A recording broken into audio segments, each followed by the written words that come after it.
So this young guy is an orphan. His father died when he was 10 years old. In the father's will, he appointed his brother and business partner Saul to be the executor. He's now 20. He's supposed to be the sole beneficiary of the estate. So he goes to his uncle. He says, "Uncle Saul, I've never seen a copy of my father's will. Will you show me a copy?" He says, "What, you don't trust me?"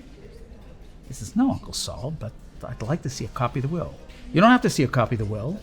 The will put me in charge. I decide what happens. I decide who sees the will.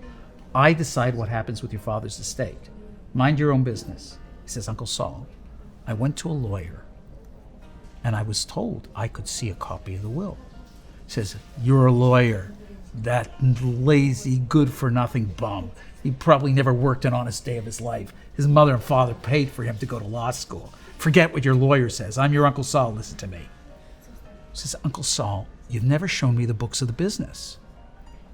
My dad owned half the business. I'd like to see the books." He says, "Your dad did own half the business, but I bought it." "Uncle Saul, you're the executor.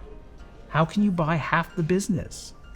Don't you have a conflict of interest? How can you be the buyer and the seller at the same time? How could you have gotten a fair price?" "You don't trust me," says Uncle Saul. "You're calling me a cheater? You're calling me a liar?" "No, Uncle Saul, I just want to see the books." He says, "Mind your own business. I've been doing a good job up till now. I'm continuing to do a good job." He says, "Uncle Saul, I'm told that you have to keep books. You have to keep records."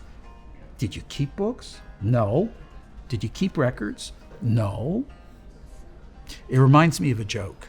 Steve Martin says the following: "How do you make $1 million without paying taxes? First, you make $1 million.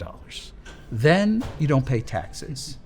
And then when the IRS comes to collect, you say, 'I forgot.'" Many times, executors honor their fiduciary obligations in the breach. They don't keep records. They don't disclose to the beneficiaries. And that's why a lot of these things end up in court.